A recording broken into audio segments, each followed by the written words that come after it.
Hello दोस्तों, आपका हमारे यूट्यूब चैनल में स्वागत है। दोस्तों, आज के इस वीडियो में हम पढ़ेंगे उत्तरी मैदान। इनके बारे में सारा कुछ जानेंगे। बस आप लिए क्या करना है, इस वीडियो को अंत तक देखना है, तभी आपके लिए समझ आ पाएगा। और यदि वीडियो अच्छा लगे तो लाइक करके जरूर जाएं। तो आइए चलते हैं हमारे वीडियो तरफ। क्या कहा गया? उत्तरी मैदान। उत्तरी मैदान 3 प्रमुख नदी प्रणालियों सिंधु, गंगा एवं ब्रह्मपुत्र तथा इनकी सहायक नदियों से बना है। यह मैदान जलोढ़ मृदा से बना है। लाखों वर्षों में हिमालय के गिरिपाद में स्थित बहुत बड़े बेसिन द्रोणी में जलोढ़ का निक्षेप हुआ, जिससे इस उपजाऊ मैदान का निर्माण हुआ है। इसका विस्तार 7 लाख वर्ग किलोमीटर के क्षेत्र पर है। यह मैदान लगभग 2400 किलोमीटर लंबा एवं 240 से 320 किलोमीटर चौड़ा है। यह सघन जनसंख्या वाला भौगोलिक क्षेत्र है। समृद्ध मृदा आवरण, प्राप्त पानी की उपलब्धता एवं अनुकूल जलवायु के कारण कृषि की दृष्टि से यह भारत का अत्यधिक उत्पादक क्षेत्र है। उत्तरी पर्वतों से आने वाली नदियां निक्षेपण कार्य में लगी हैं। नदी के निचले भागों में ढाल कम होने के कारण नदी की गति कम हो जाती है, जिसके परिणामस्वरूप नदी द्वीपों का निर्माण होता है। ये नदियां अपने निचले भाग में गाद एकत्र हो जाने के कारण बहुत सी धाराओं में बंट जाती हैं। इन धाराओं को वितरकाएँ कहा जाता है। आगे चलते हैं। उत्तरी मैदान को मोटे तौर पर 3 उपवर्गों में विभाजित किया गया है। उत्तरी मैदान के पश्चिमी भाग को पंजाब का मैदान कहा जाता है। सिंधु तथा इसकी सहायक नदियों के द्वारा बनाए गए इस मैदान का बहुत बड़ा भाग पाकिस्तान में स्थित है। सिंधु तथा इसकी सहायक नदियां झेलम, चिनाब, रवि, व्यास तथा सतलुज हिमालय से निकलती हैं। मैदान के इस भाग में 2 आवों की संख्या बहुत अधिक है।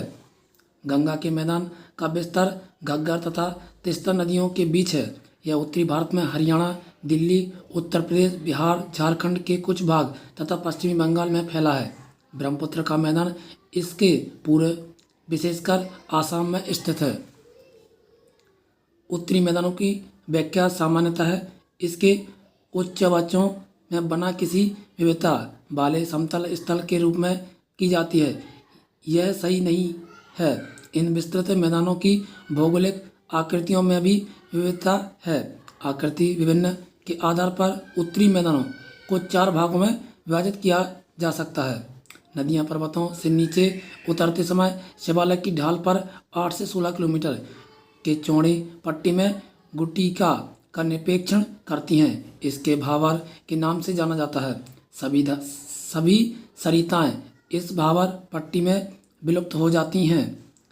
इस पट्टी के दक्षिण में यह सरिताएं एवं नदियां पुनः निकल आती हैं एवं नम तथा दलदली क्षेत्र का निर्माण करती हैं, जिसे तराई कहा जाता है। यह वन्य प्राणियों से भरा घने जंगलों का क्षेत्र था।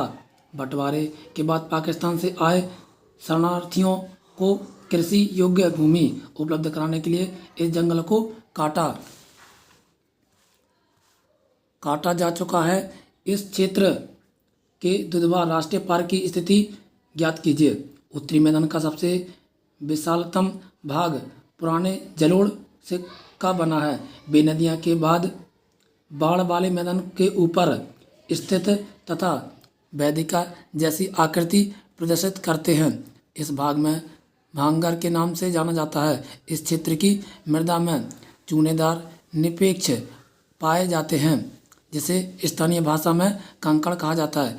बाढ़ वाले मैदानों के नए तथा युवा निक्षेपों को खादर कहा जाता है। इनका लगभग प्रत्येक वर्ष पुनर्निर्माण होता है, इसलिए ये उपजाऊ होते हैं तथा गहन खेती के लिए आदर्श होते हैं। तो दोस्तों, ये था हमारा इसका वीडियो। आपको क्या करना है कि यदि ये वीडियो अच्छा लगे तो लाइक करना और अपने सारे फ्रेंडों में शेयर करना है।